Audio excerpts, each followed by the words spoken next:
Scene 4. The spirit of Christmas present. A light comes on. Scrooge becomes aware of it and goes slowly to it. He sees the second spirit, the spirit of Christmas present, who looks like Fezziwig. Fezziwig? Hello, Scrooge. But you can't be not Fezziwig. Do you see me as him? I do. And hear me as him? I do. I wish I were the gentleman so as not to disappoint you. But you're not? No, Mr. Scrooge, you have never seen the like of me before. I am the ghost of Christmas present. But you see what you see will see, Scrooge, no more. Will you walk out with me this Christmas Eve? But I am not yet dressed. Take my tales, dear boy, we are leaving. Wait! What is it now? Christmas present, did you say? I did. Then we are traveling here, in this town. London? Just down there? Yes, of course. Then could we walk? Your flying is, well, too sudden for an old man. Well, it's your Christmas, Scrooge. I'm only the guide. Then can we walk? The spirit nods. Where are you guiding me to? Bob Cratchit's. My clerk? You did want to talk to him? Scrooge pauses, uncertain how to answer. Don't worry, Scrooge, you won't have to. Trying to change the subject to cover his air. Shouldn't be much of a trip with 15 bob a week. How far off can it be? A world away, Scrooge, at least that far.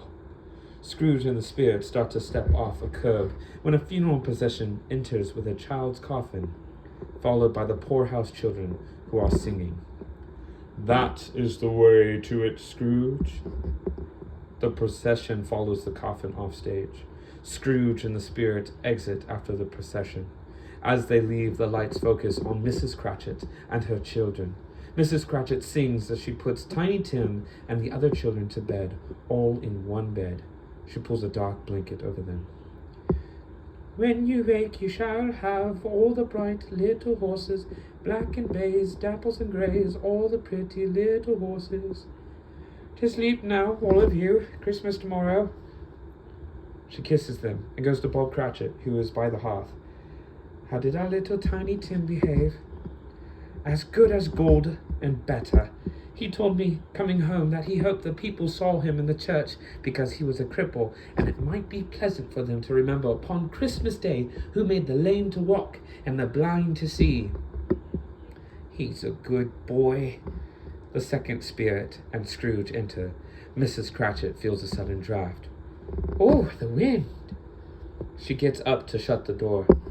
Hurry! He nudges Scrooge in before Mrs. Cratchit shuts the door. Hardly hospitable, is what I'd say. Oh, they'd say a great deal more, Scrooge, if they could see you. Oh, they should they? Well, I might have a word for them. You are here to listen. Oh, yes, all right.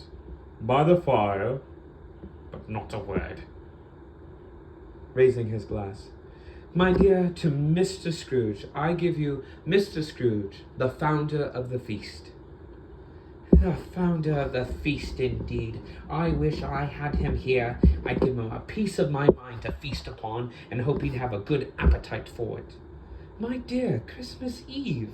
It should be Christmas Eve, I'm sure, when one drinks to the health of such an odious, stingy, hard, unfeeling man as Mr. Scrooge. You know he is, Robert. Nobody knows it better than you do, poor dear. I only know one thing on Christmas, that one must be charitable. I'll drink to his health for your sake, and the days and not for his. Long life to him. Merry Christmas and a Happy New Year.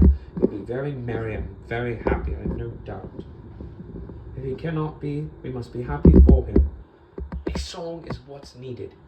Tim! Shush! I've just got him down, and he needs all the sleep he can get. If he's asleep on Christmas Eve, I'll be much mistaken. Tim! He must sing. Dear, there is nothing else that might make him well. Yes, Father. Are you awake? Just a little. A song, then. The children awake, and then, led by Tiny Tim, sit up to sing, What child is this? As they sing, Scrooge speaks. Spirit. He holds up his hand. All stop singing and look at him. I hadn't seen enough. When the spirit signals to the children, they leave the stage, singing the carol quietly. Tiny Tim remains, covered completely by the dark blanket, disappearing against the black. Tiny Tim. Will he live? He is very ill. Even song cannot keep him whole through a cold winter. But you haven't told me. If he be like to die, he'd better do it and decrease the surplus population. Scrooge turns away. Erase, Scrooge, those words from your thoughts.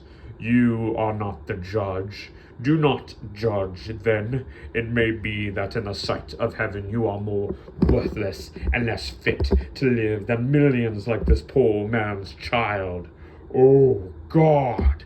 To hear an insect on a leaf pronouncing that there is too much life among hid hungry brothers in the dust. Goodbye, Scrooge. But is there no happiness in Christmas present? There is. Take me there. It is at the home of your nephew. No. Then there is none. But that isn't enough. You must teach me. Would you have a teacher, Scrooge? Look at your own words. But the first Scrooge gave me more. He was Christmas past. There was a lifetime he could choose from. I have only this day, one day, and you, Scrooge. I've nearly lived my fill of both. Christmas present must be gone at midnight. That is near now. He speaks to two beggar children who pause shyly at the far side of the stage. The children are thin and sickly. They are barefoot and wear filthy rags. Come. They go to him. Is this the last spirit who is to come to me? They are no spirits. They are real. Hunger and ignorance. Not spirits, Scrooge, passing dreams. They are real. They walk your streets, look to you for comfort. You deny them. Deny them not too long, Scrooge. They will grow and multiply, and they will not remain children. Have they no place to go? No resources for help? Are there no prisons? Are there no workhouses? Come, it's Christmas Eve. He leads them off stage.